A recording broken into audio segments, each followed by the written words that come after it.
Ladies and gentlemen. 새로운 시각으로 세상을 봅니다. 정용실의 뉴스 브런치 뉴스픽. 네, 정용실의 뉴스 브런치 청취자 여러분들과 늘 함께하고 있습니다. 유튜브, 콩앱 그리고 라디오로 들으시면서 의견 보내주시면 저희가 방송 중에 의견 반영하도록 하겠습니다. 자, 뉴스픽으로 열어보죠. 화요일과 목요일에 이 두 분과 함께하고 있습니다. 신보라 국민의힘 전 의원 안녕하십니까? 네, 안녕하세요. 조성실 정치하는 엄마들 전 대표 안녕하십니까? 안녕하십니까? 자, 오늘 첫 번째 뉴스는 전세 사기 피해를 입는 세입자들이 많다는 이제 보도를 저희가 계속 연이어 보게 되면서 경찰이 지금 전세 사기 전담 수사를 대대적으로 했고 어제 중간 수사 결과가 발표가 됐어요. 그래서 이 부분은 실제적으로 삶과 연결된 부분이라 저희가 좀 자세한 내용을 좀 들여다보면서 같이 고민을 좀 해보죠. 조 대표님께서 좀 정리해 주시겠어요? 네, 9월 초 국토교통부가 전세 사기에 관련한 대책을 발표한 이후 또 이어서 지난 7월부터 시작되었던 경찰의 전세 사기 범죄 근절을 위한 전담 수사팀 수사 네. 결과가 발표되었습니다. 현재까지 검거 인원은 348명이고요. 적발 금액은 총 200억 원에 달합니다. 액수가 상당히 크네요. 네, 맞습니다. 네. 그래서 이 중에서 348명 중에 이제 34명을 구속했는데 이전에 비해서 거의 뭐 6배에서 구속 건수는 12배까지 늘어난 수치로 굉장히 강경 대응을 하겠다는 것이 전체적인 기조로 보이고요. 네. 뭐 전세 대출금을 편취해서 허위 보증보험을 뭐 활용한다든지 아니면 깡통 전세라고 많이들 알고 계시죠. 그래서 보증금을 처음부터 돌려줄 의지가 의사가 없는 아예 상태에서 없는. 전세 입자를 이제 구해서 미반환한 사례 등 그리고 그 중에는 공인중개사법을 위반한 사범 등까지도 이제 검거가 되었습니다. 그래서 많이들 알고 계시는 거는 이제 무자본 갭 투자를 통해서 사실은 깡통 전세가 아니냐 이런 건데 실질적으로 아예 공인중개업자와 그리고 부동산 관련된 이제 업자들과 그다음에 가짜 임대인들을 이제 모아가지고 실질적으로 아예 조직적으로 이거에 대해서 전국적으로 뭐 행동을 한다든지 이런 조직들도 일단 적발이 됐고요. 그 중에는 한 은행에도 재직 중이면서 실질적으로 조직적으로 이런 일에 가담한 사람들도 이제 구속 절차를 밟게 될 것으로 보입니다. 네, 이런 건 좀 정말 수사를 통해서 좀 밝혀내기는 해야 되는 문제였구나 하는 생각도 들고 피해 규모가 너무 커서 어떤 유형의 피해들이 있었는지를 조금 세부적으로 들여다봐야 될 것 같습니다. 좀 두 분께서 들여다보셨습니까? 어떤 부분을 좀 눈여겨볼까요? 이게 유형들이 보면 뭐 여러 가지가 있죠. 아까 말씀하셨던 것처럼 깡통 전세 문제도 있고 예. 그다음에 무자본 갭 투자로 인해서 보증금을 미반환한 사례도 있고요. 네. 이게 실은 일반적인 갭 투자 같은 경우는 전세를 끼고 이제 집을 사는 그런 유형이잖아요. 그렇죠. 이제 그런 건 범죄로 보기는 어렵지만 무자본 상태에서 세입자들을 다량으로 모집한 다음에 네. 보증금을 돌려주지 않는 이런 사례 같은 경우는 네. 굉장히 많이 발생을 하고 있고요. 실제 그렇군요. 업자라고 대표되는 그래서 다량의 이제 주택들을 매입을 하고 이제 그 보증금을 전혀 갖고 있지 않으면서 이게 깡통 전세와 함께 결합되는 경우도 많아요. 그래서 세입자를 모집한 후에 보증보험에 이제 가입을 하게 한 후에 보증금을 돌려주지 않고 보증보험을 통해서 알아서 해결하라는 방식으로 그렇게 대응하는 경우들이 많습니다. 네. 그리고 이제 그게 업자를 통한 개인 사업자들이 벌이는 사기 행각도 있지만 굉장히 조직적으로 일어나는 범죄들이 많아요. 방금 말씀하셨던 것처럼 금융기관 직원도 있고 그 안에 개입을 해서 공인중개사도 있고. 네. 예. 그래서 금융기관 직원이 말하자면 금융기관 그다음에 공인중개사 그다음에 건설 시행사 직원 이렇게 합작을 해가지고요. 금융기관 직원은 이제 그 임차인 네, 모집을 해가지고 그 임차인의 신용정보 같은 것들을 조회해주고 그다음에 계약을 해서 그러면 전세 대출금을 은행이 지급을 해주잖아요. 예. 그거를 받아서 이제 먹튀하는 이제 그런 방식인 거죠. 그래서 이런 거에 따른 이제 피해가 굉장히 많다라고 보이고요. 저도 실제 깡통 전세에 대한 피해 경험이 있어서 이런 부분에 대한 문제가 정말 크다고 생각을 합니다. 특히 네. 이제 연립주택이나 뭐 예. 다세대 주택, 빌라 같은 경우에는 아파트 거래야 이제 실거래가들이 주로 많이 나와 있고 전세가도 나와 있죠. 거의. 예, 하기 때문에 이런 부분에 피해가 좀 적은데 빌라나 이제 신축 단지 같은 경우에는 그게 어느 정도 금액이 형성되어 있는지에 대한 정보들이 좀 불투명하고 그렇군요. 이제 그러한 부분에 대한 사각지대에서 여러 사고들이 생기거든요. 그래서 특히나 다세대나 연립주택 이런 빌라 같은 경우는 특히 신혼부부나 이제 젊은 층들이 거기서 시작해서 이제 아파트로 네, 가는 맞습니다. 거잖아요. 그러다 보니까 예. 피해가 젊은 층에게도 굉장히 많이 집중이 되고 그렇군요. 있더라고요. 그래서 이 부분에 대한 지금 이제 단속반을 가동도 하지만 이 피해에 따른 지원에도 정부가 많은 신경을 좀 써야 된다라고 생각을 합니다. 그러네요. 그들은 이제 사회에 처음 시작하려는 그 자본이기 때문에 네. 그 피해는 딴 때보다 더 크게 느껴질 수도 네. 있겠어요. 어떻게 보세요, 조 대표님?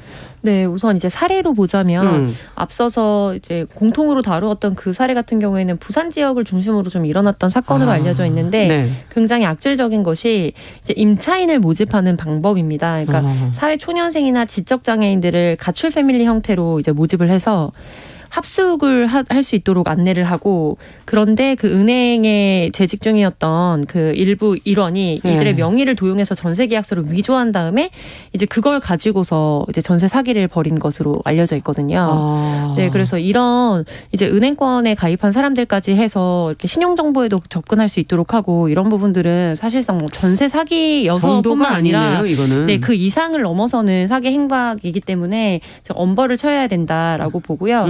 좀 이제 기본적으로 이번에 이 발표가 나온 이후에 조금 그래도 주목해서 봐야 되는 정책적 변화가 있어서 좀 설명을 드리고 싶은데요. 그러니까 9월 초에 발표됐던 건데 그 온라인상의 웹툰 같은 걸로도 많이 알려져 있어서 실질적으로 뭐 예를 들면 등기부등본을 떼보고 여러 가지 뭐 2중 3중으로 확인을 해도 만약에 이 집주인이 고액 체납자일 경우에는 실질적으로 나중에 이렇게 이거에 대해서 그거가 들어왔을 때, 그러니까 추징이 들어왔을 때 나가지도 못하고 팔지도 못하고 사지도 못하는 그런 상태에 겪게 되는 경우가 있어요. 그래서 젊은 분들이 많이 그런 웹툰, 유명한 웹툰을 보고 거기에 대해서 공포가 되게 많으시거든요. 그래서 이에 대한 대책의 일환으로 이제 내년도 1월에 출시가 될 예정인데 이제 안심전세 앱이라고 지금 국토교통부를 중심으로 개발 중으로 알려져 있습니다. 안심전세랑 뭐가 안심이라는 겁니까? 그래서 들어가서 자기가 들어가려고 하는 이 집주인의 예를 들면은 체납 상황이나 이런 것들을 볼 수 있도록 관련 법을 개정하고 네, 그래서 이런 부분들에 대해서 조금 더 접근성을 높이겠다라고 이제 정부가 발표를 한 상황이고요. 그리고 막 관련해서는 뭐 확정일자를 받는거나 아니면은 뭐 허그에 보증보험을 가입한다거나 이런 거는 많이들 알고 계실 텐데 실질적으로 특히 이제 빌라라든지 다세대 주택이나 이런 경우에 그 큰 유형 중에 하나가 이거를 세대별로 나눠가지고 다 각자 전세를 계약을 한다거나 아니면 같은 매물 하나를 가지고 여러 명과 3중, 4중으로 계약을 하는 경우들이 있거든요.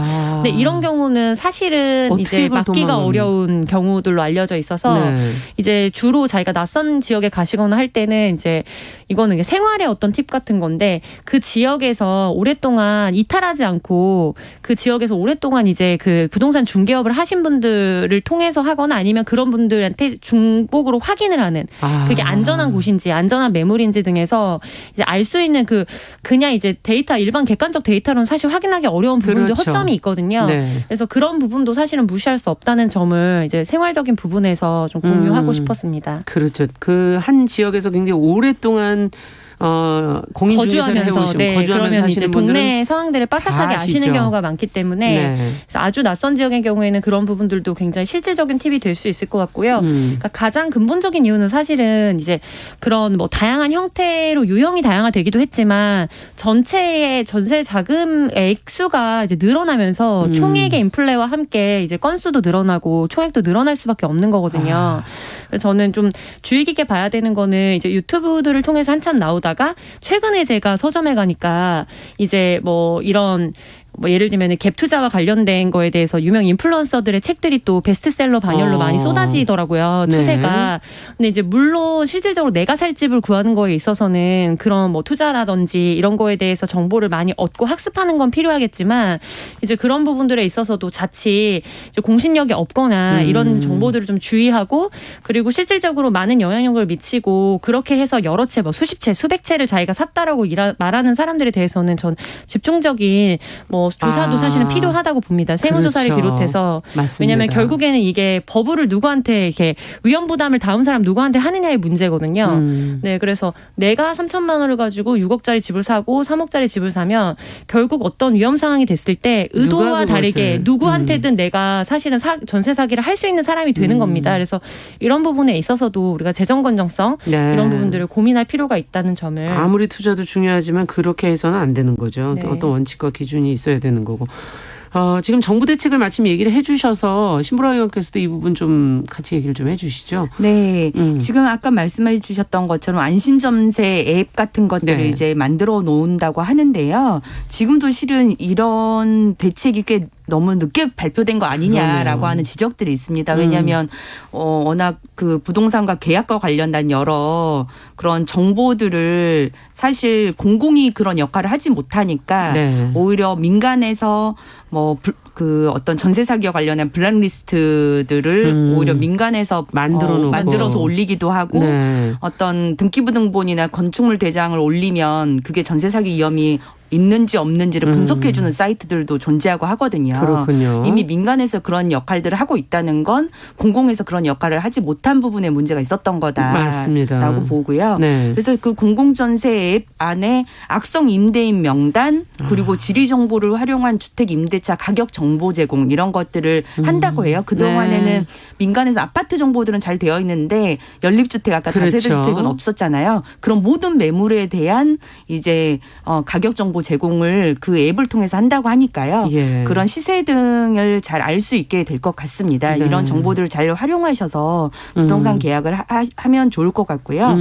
그다음에 세입자의 대항력을 좀 더 강화할 필요성이 좀 있어 보입니다. 네. 몇 가지 이제 흠결 같은 게 있는데 전입 신고를 마치고 나면 이튿날부터 이제 대항력이 인정이 된대요. 지금까지는 그러다 보니까 그 허점을 파고들어서 전입 신고를 한 당일에 저당권을 설정해 버린다든지 이런 방식의 문제들이 있다고 합니다. 신고를 그래서 해도 이틀 뒤에 이제 인정이 네, 되니까. 그러니까 대항력이 인정이 되는 되는데 어떤 시간이 갭이 있네요. 갭이 있는 거죠. 네. 그래서 이런 부분도 보완되어야 한다는 전문가들이 지적이 있어서 그러네요. 이런 부분도 정부가 잘 검토를 해서 개선을 해야 될 것 같습니다. 네. 어쨌든 전입 신고밖에 뭐 세입자가 할 수 있는 게 많지가 않기 때문에 네. 그렇다면 이걸 당장 거기 신고한 그날로 네. 바로 효력이 발생하게 해줄 것이냐 하는 네. 부분. 지금 왜 이틀 뒤로 돼 있는 이유는 무엇인가 네. 한번 검토해 볼 필요가 있다. 그리고 마지막으로 제가 이제 아까 깡통 전세 경험이 네. 있었다고 했잖아요. 그래서 어떻게 해야 될까요? 그러면 결국 그 보증보험공사를 통해서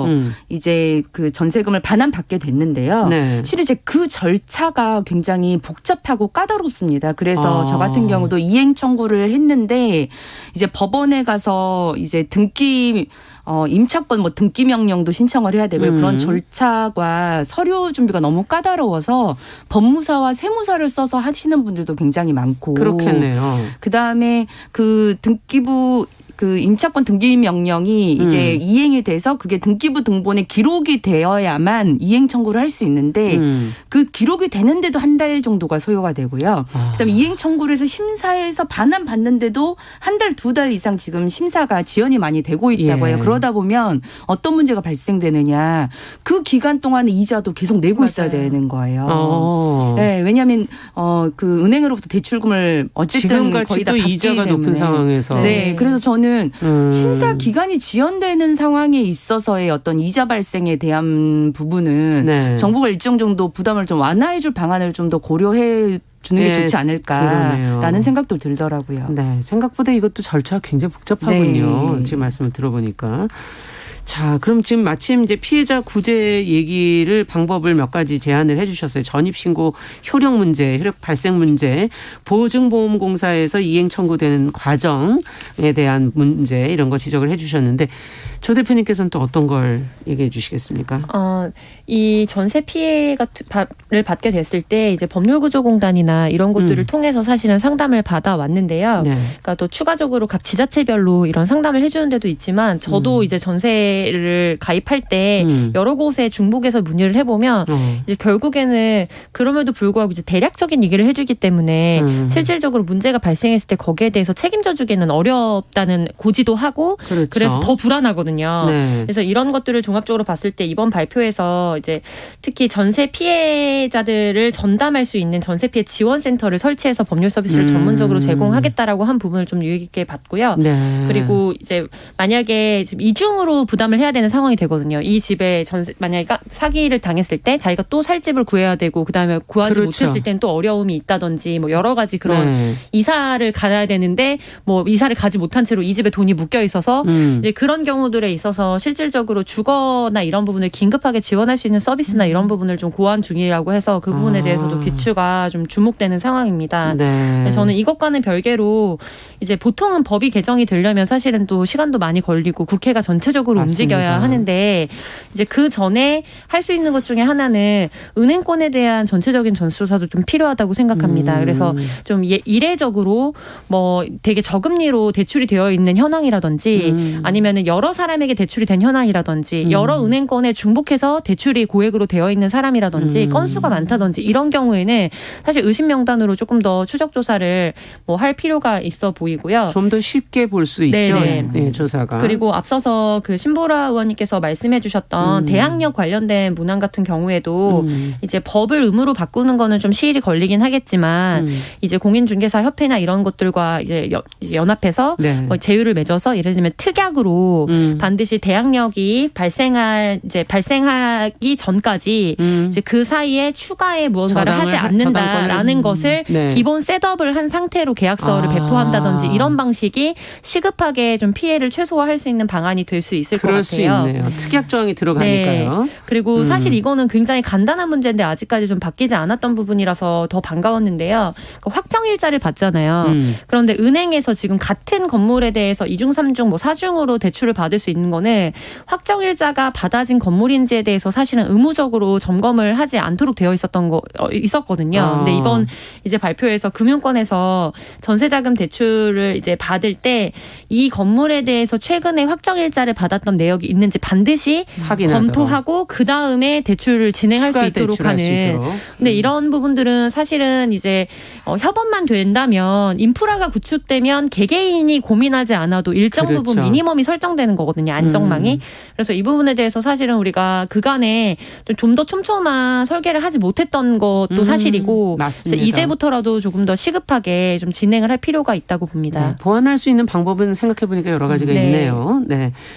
자, 두 번째 뉴스로 좀 가보도록 하죠. 지금 탈모로 고생하는 젊은이들이 늘고 있다. 이런 지금 보도가 나오면서 치료비를 지원하겠다고 지금 나선 지자체들이 있어서 찬반 의견이 갈리고 있다고 하는데 뭐 어떤 단계까지 지금 논의가 된 건지 뭐 어떤 목소리가 나오고 있는 겁니까? 신보라 의원께서 좀 정리해 주시겠어요? 네. 서울을 중심으로 청년 대상 탈모 치료 지원 정책을 수립하고 있는 지자체들이 있는데요. 우선 성동구가 전국 최초로 지난 5월 청년 등의 탈모 치료 지원 조례를 통과시켰습니다. 네. 내년부터 석 달 이상 거주한 39세 이하의 주민들이 탈모증 진단을 받으면 구청으로부터 치료 바우처를 받을 수 있고요. 네. 예산은 2억 원 가량 지금 책정을 하는 상황이라고 합니다. 은평구는 구청장 공약 사항이었던 청년 대상 탈모 치료 바우처 지원 정책을 수립하겠다고 밝혔는데요. 오는 30일까지 은평구에 거주하는 만 19세부터 39세 청년을 대상으로 탈모 인식 조사를 진행을 한 다음에 그 결과를 토대로 지원 방안에 대한 정책을 수립한다는 계획입니다. 네. 지금 현재 탈모 치료를 받는 청년들은 전체 탈모 환자의 절반이 넘는다고 해요. 그래서 지자체의 지원을 두고 이것이 필요하다라고 하는 찬성 의견도 있고 반대 네, 의견도 분분한데요. 네. 효과적인 조기 관리는 청년층 개인의 탈모 고통을 경감하고 자존감을 높이는 데 도울 수 있다라고 하는 의견도 있고 일상생활에 지장이 없는 항목까지 지원하는 건 과도하지 않느냐라고 하는 견해도 있습니다. 그게 대선 당시에 이제 이미 네. 찬반이 나눠져서 좀 의견이 있었지 않습니까? 이재명 후보의 탈모 치료비 지원 공약 이거 자체가 그 당시에 이제 많이 얘기가 됐던 건데 어떻게 보세요? 이 부분에 대해서 다시 지금 또 지자체에서 이 문제를 또 다시 들고 나오니까요. 조 대표님께서는 저는 건보 재정으로 탈모 지원을 하는 거는 적절하지 않다고 보고요.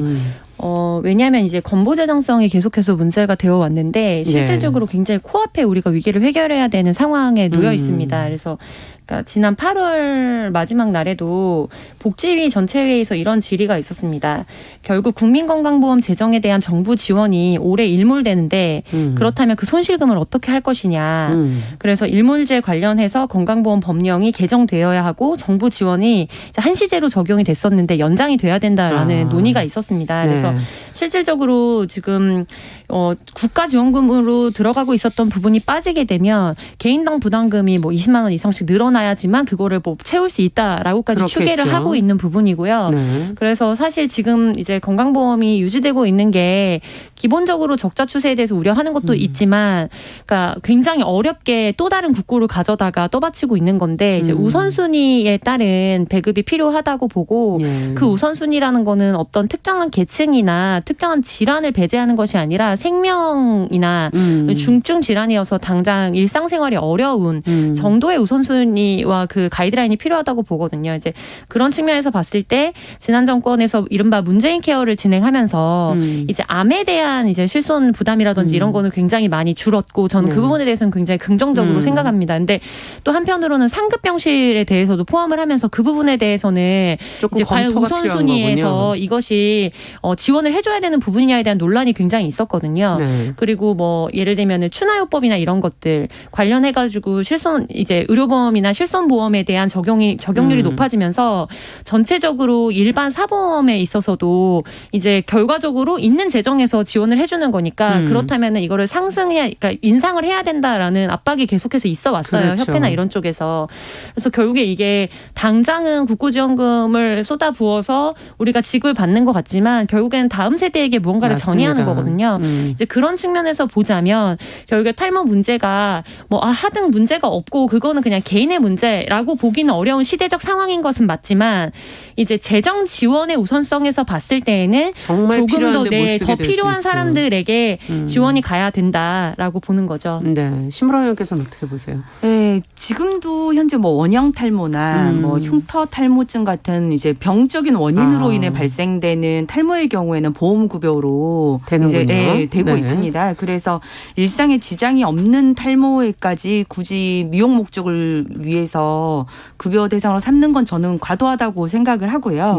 특히 이제 실은 사회적 맥락에서 뭐 스트레스나 뭐 혈액순환의 문제, 생활습관 뭐 이런 것들이 차지하는 후천성 요인들도 많이 있는데 그거에 따른 어떤 결과로서 발생하는 탈모에 지원하는 것이 아니라 저는 결국 그게 스트레스와 같은 마음 건강의 어떤 문제라고 한다면 오히려 같은 예산이라면 청년 마음 건강 지원 사업에 좀 더 투자하는 것이 더 맞지 않겠느냐 싶어요. 최근에 그러네요. 지자체별로 청년 마음 건강 지원 사업을 시작하는 하고 데도 있거든요. 네. 근데 그 대상과 규모가 굉장히 작아요. 오히려 그 예산을 여기 이런 데 쓸 수 있는 여력이 있다면 여기에 좀 더 확대해서 근본적인 마음의 건강을 살리고 그에 따른 탈모를 예방하는 방식으로 정책 방향이 설정되어야 맞는 것이 아니냐 이렇게 생각을 합니다. 건보 재정의 문제가 또 상존해 있기 때문에 참 어렵네요. 네. 자, 뉴스픽 오늘 조성실 정치하는 엄마들 전 대표, 신보라 국민의힘 전 의원 두 분과 함께 이야기 나눠봤습니다. 말씀 잘 들었습니다. 네, 감사합니다. 자, 정용실의 뉴스 브런치 1부 마치고 잠시 후에 돌아오겠습니다.